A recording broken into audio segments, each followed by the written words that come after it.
All right, so Jordan Peterson's maps of meaning. We're diving into some pretty heavy stuff today. Yeah, no kidding. This isn't exactly light reading, is it? No, definitely not. But I think that's what makes it so interesting. He's really grappling with these fundamental questions about like belief, meaning, how we make sense of the world. We're not going to unpack all of it. Oh, definitely not.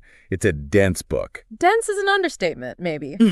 But using the excerpts you pulled out, I'm hoping we can at least get a handle on like what's he really getting at with this whole maps of meaning thing. Well, one thing that jumps out is that Peterson's not afraid to get personal.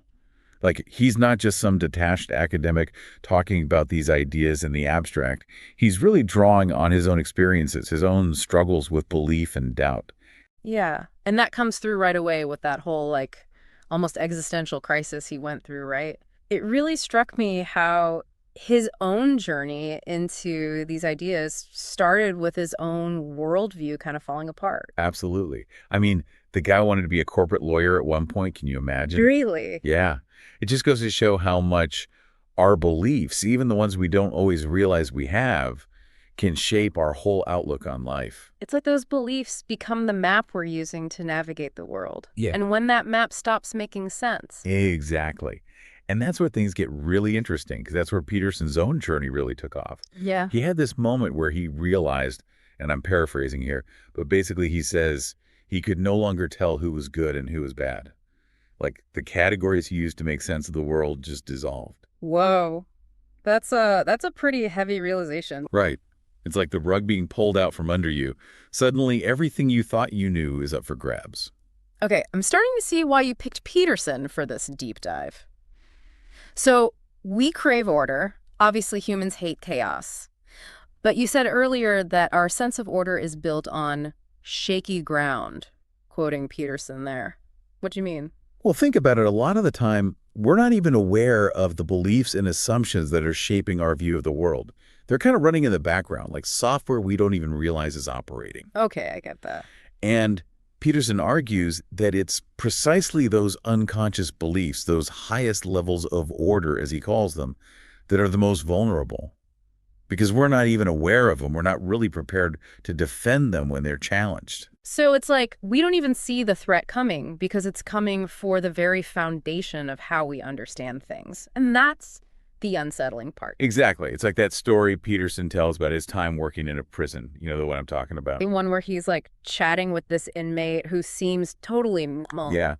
And then later he finds out the guy was a double murderer. It's a chilling reminder that like you never really know what lurks beneath the surface. Yeah. The ordinary and the terrifying can coexist right alongside each other. And that's Peterson's point. He says that the world of experience is composed of the known, in paradoxical juxtaposition with the unknown. We tend to think we've got things figured out, but there's always this element of mystery, of potential chaos, right there under the surface. Okay, that's both fascinating and kind of creepy. So how does the great mother archetype he keeps coming back to fit into all this? Yes, the Great Mother. It's not meant to be taken literally, like some kind of actual mother figure. It's more of a symbol, a way of representing this primal force of both creation and destruction. Okay, so it's like this raw potential, this unknown energy that exists before we try to impose order on it. Exactly. And it's both terrifying and awe-inspiring because it represents the source of all things, but also the potential for chaos and destruction. So how do we reconcile those two sides? How do we deal with the fact that like the world can be both beautiful and terrifying at the same time? And how does this terrifying mother figure connect back to like the prison yard where Peterson worked, or even our everyday lives? It feels pretty heavy. Well, think about it this way. The prison yard might seem normal every day, but it also contains individuals capable of terrible acts. Just like in that story Peterson told, we're surrounded by that potential, even when we don't see it. Okay, that's a little unnerving, not gonna lie. So how do we cope with that? Are we just supposed to live in a constant state of fear and paranoia? That's where culture comes in, according to Peterson. He argues that culture, with its stories, myths, rituals, it's all a way of trying to make sense of this chaotic world, to impose some kind of order on it. It's like building a fence around the chaos so we don't have to look directly at it all the time. Exactly. And the stories we tell ourselves, those myths and narratives, they play a really crucial role in this whole process. Peterson spends a lot of time unpacking that, especially in the context of ancient myths, like the Babylonian creation myth, the Enuma Elish. Oh, yeah, with Marduk and Tiamat. That's the one. These ancient stories weren't just entertainment. They were trying to grapple with these fundamental questions about good and evil, order and chaos, the nature of reality itself. It's fascinating how these really old stories can still resonate with us today. Like, we might not believe in those gods and monsters literally. Right. But the themes, the underlying patterns, they're still relevant. And that's what Peterson is getting at when he talks about these stories containing behavioral wisdom. Behavioral wisdom. What's that mean exactly? It means that these stories weren't just about explaining the world, they were also about offering guidance on how to live in it. They were like ancient survival guides, passed down through generations, offering insights into how to navigate the challenges of life. So even though we might not consciously believe in Zeus or Thor anymore, those stories are still kind of hardwired into our cultural DNA. Precisely. And they continue to shape our values, our beliefs, our understanding of right and wrong. Yeah. But, and this is a big but, Peterson is also wary of what happens when we cling to those stories too tightly, when we refuse to acknowledge the unknown, the parts that don't fit neatly into our existing frameworks. Oh, interesting. So it's like too much order is just as bad as too much chaos. We need some kind of balance. Exactly, and that's what we'll dig into when we come back. Okay, so too much order can be just as bad as too much chaos. That's a fascinating thought. Where do we even begin to unpack that? Well, Peterson argues that this refusal to acknowledge the unknown, to cling to certainty at all costs, it can lead to some pretty dark places. He talks about how it can manifest in two extremes. Yeah. On the one hand, you've got totalitarian thinking, where people try to impose rigid order on a complex world. Right, like trying to fit round pegs into square holes, force everything to fit their ideology. Exactly. And then on the other extreme, you have nihilistic despair, where people just give up on meaning altogether. They say nothing matters, so why bother trying to make sense of anything? So it's like either trying to control everything or just giving up completely. Both are running away from the unknown in a way. Precisely. And both are ultimately a dead end, according to Peterson. Did any of the excerpts you flagged kind of hit on that idea? You know, there was that one quote that really stuck with me. Where is it? Oh, yeah. He says, "The decadent says there is no such thing as to know and never attempts to accomplish anything." Ooh, that's a good one. Right. Because it highlights the paralysis that comes with both of those extremes. The totalitarian is so afraid of being wrong, of having their worldview challenged, that they cling to their beliefs even tighter. And the nihilist just throws their hands up and says, what's the point? Exactly. So neither one is really living a full, meaningful life, are they? So where's the middle ground? If those are the two extremes, how do we find that balance between order and chaos, between clinging to certainty and giving up on meaning altogether? That's the million-dollar question, isn't it? Yeah. And Peterson suggests that the key lies in cultivating humility.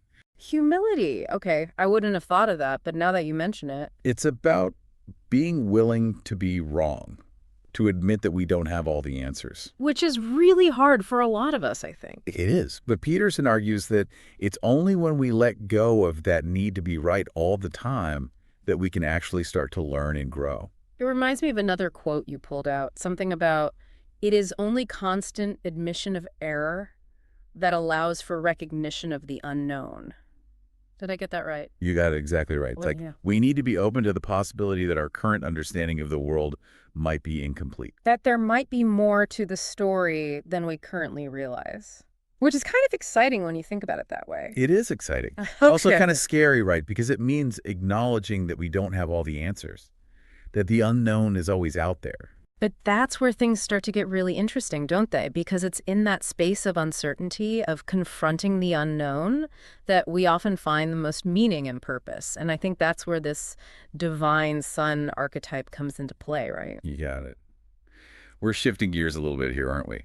Moving from the terrifying, overwhelming aspect of the unknown, the terrible mother. To something a little more hopeful. Exactly. The divine sun represents this potential for positive change, both within ourselves and in the world around us. Okay, so unpack that a bit for me. What does that actually look like in practice? Well, think of it as the part of us that's willing to step into the unknown, to confront our own limitations, to strive for something greater than ourselves. It's not about achieving some kind of external perfection. More like an internal transformation. Exactly. And that's often a difficult, messy process. Yeah. But it's also incredibly rewarding because it's through that process of confronting our own shadows that we discover our true potential. Did any of your highlighted passages speak to that idea of that like inner transformation being the key to, I don't know, I guess like outer change as well? Oh, absolutely. One that really stood out was Peterson's analysis of the Gospel of Thomas, specifically that line about the kingdom is inside of you and it is outside of you. It's this idea that our inner and outer worlds are interconnected, that real change happens on both levels simultaneously. So it's not just about meditating on a mountaintop and hoping the world becomes a better place. Not at all. It's about recognizing that the work we do on ourselves, the inner battles we fight, they have a ripple effect on the world around us. Which sounds an awful lot like that quote we talked about earlier. Be the change you want to see in the world. Exactly. Except Peterson is digging even deeper, suggesting that this inner work, this process of confronting the unknown within ourselves, it's not just some feel-good self-help stuff. He sees it as a kind of heroic journey, a necessary struggle to become the best versions of ourselves. And that brings us to his analysis of Solzhenitsyn's Gulag Archipelago, I think. Oh, yeah. Powerful book with the story of Grigory Ivanovich facing down some seriously heavy stuff in those prison camps. And yet, even in the midst of unimaginable suffering, he refuses to compromise his principles. He chooses to be honest, to be courageous, even when it means risking everything. That takes a special kind of strength. It does. And that's what Peterson calls moral courage. It's the willingness to stand up for what's right, even when it's difficult, even when it's dangerous, even when everyone else is telling you to just go along with the crowd. So how does that idea of moral courage, of confronting those inner and outer unknowns, how does that translate into finding meaning in our everyday lives? So moral courage, standing up for what's right, even when it's hard, even when it seems like everyone's against you. It's a powerful idea, but can feel kind of abstract, you know? Yeah. Like, what does that actually look like in my everyday life? It's not like I'm facing down gulags or anything. Right, it's easy to talk about these things in the abstract, but I think that's where Peterson's analysis of those ancient myths becomes so relevant to us, even today. Those stories weren't just abstract philosophical treatises, they were grappling with the very real challenges of being human. You keep mentioning behavioral wisdom. Can you give me a concrete example of how one of these myths might actually offer that kind of practical guidance? Okay, so let's go back to the Enuma Elish, that Babylonian creation myth we were talking about. Remember how Marduk doesn't just defeat Tiamat, that primordial monster of chaos? He actually uses her dismembered body to create the world. Yeah, it's a pretty wild story when you think about it. Right. And there's a really powerful message there, I think. It's not just about eradicating chaos altogether. It's about learning to dance with it, to harness its energy for creative purposes, to transform something terrifying and destructive into something beautiful and life-giving. So it's less about conquering chaos and more about, like, integrating it, finding a way to make it work for us. Exactly. And that requires a certain kind of courage, a willingness to step outside of our comfort zones, to embrace the unknown, even when it's frightening. Which brings us right back to Grigory Ivanovich. He wasn't battling some mythical sea monster. He was dealing with the very real, very brutal reality of the Soviet Gulag. And yet, even in that situation, he chose to hold on to his integrity, to his sense of right and wrong. And that's the question Peterson leaves us with, isn't it? What would it look like for us to embody that same spirit in our own lives? What compromises are we making? What truths are we avoiding? What would it mean for us to live more authentically, more courageously, even in the face of our own personal unknowns? It's a call to action, isn't it? Not to become some kind of superhero overnight, but to start making those small daily choices that reflect our values, our integrity, to live in a way that aligns with our deepest sense of purpose, even when it's hard, even when we'd rather just take the easy way out. And to remember that the unknown isn't something to be feared and avoided. It's a source of both challenge and potential. It's in those moments of uncertainty, those confrontations with what we don't know, that we often discover who we truly are. It's like that line from the Gospel of Thomas again, the kingdom is inside of you and it is outside of you. So we've got to face those inner dragons, sure, but where does that energy go? How do we make those inner changes ripple outwards? What did your research suggest about that? Well, Peterson talks a lot about how interconnected everything is. He argues that our individual choices, the ways we choose to live our lives, they have a ripple effect, influencing the world around us in ways we might not even realize. Even the small things matter. So it's not just about personal growth for its own sake. It's recognizing we've got a responsibility to be the best versions of ourselves, not just for us, but for the people around us, for the world. Exactly. And that brings us back to Peterson's whole point, really. Yeah. The way to live a meaningful life, to find that sense of purpose and direction, it's actually pretty simple. Love God with all thy mind and all thy acts and all thy heart. And whether or not someone connects with that in a religious sense, I think the core idea is powerful. It's about dedicating yourself to something larger than yourself, whether that's truth or beauty or justice, or just making the world a slightly less terrible place. Absolutely. And it doesn't require grand gestures or heroic feats.